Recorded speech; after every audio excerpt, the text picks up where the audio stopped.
États-Unis nga dégg ñu nommé Donald Trump procureur bi barki dem amul lu wax. nee na Trump falu na de waaye def na tooxi doona yoo xam ne maa ngi xaar ba mu wàcc. am naa ay éléments yu doy yoo xam ne bu wàccee kaso la jëm. wax na ko de kan moo ko ñemee wax jomaay tey. kan moo ñemee wax jomaay defoon nga fi poste nag.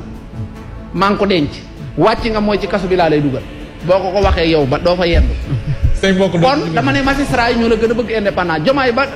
ban affaire la évoqué nee na république des juges la ñuy bañ a am. kon daal moom mu ngi wax ne juges yi bu ñu leen joxee affaire yi bàyyi leen ko ñu yàq ko alors que Sonko mii nga xam ne mu ngi fi di ko yàq waxu ko dara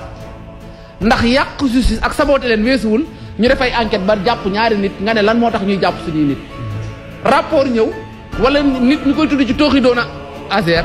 nga taxaw ne ko defoo dara yow empêché nga dagg nga liggéey maanaam procureur kase nga liggéey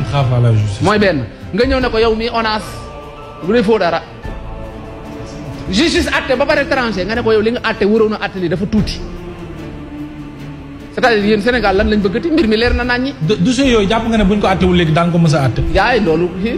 du rees même suñ 100 millions yi 108 millions yi ñu sàcc jox ko gone yi dina leer de yooyu dañ koy lën mbëndaat bañ a lañ bët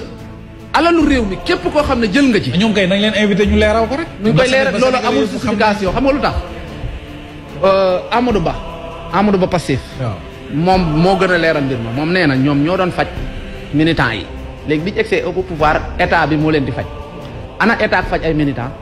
état citoyen lay faj ba nga xasee na militant rek la nekk alalu sàcc c'est-à-dire que man dama doon laam-laamee naan dañoo sàcc xaalis bi jox ko booy di laam-laamee mais bi Amadou Ba waxee la confirmé ne même man bu ma dee porter plainte en tant que citoyen damay def ne dañoo sàcc 108 millions jox ko seen gone yi ñu ciy séddoo ba ci bëgg a rayante mais lapsus la rek mais si citoyen la bëggoon wax déedéet dama ne moom nee na daal ñoom ñoo doon faj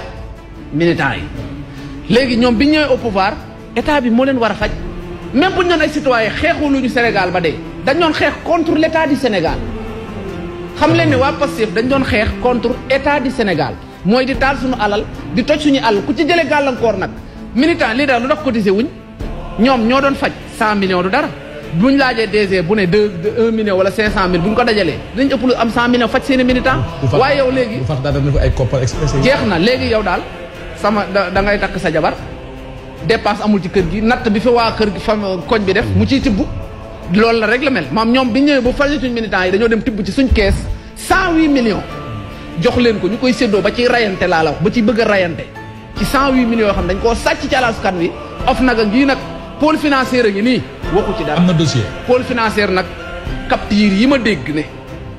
ay membres yi ne ci ñoom ca la jóge wóoruma de waaye bu ma ko saytoo ba xam ne ci ñoom la jóge capture yooyu am nañ liggéey bu toll ne màggalu Touba ndax nag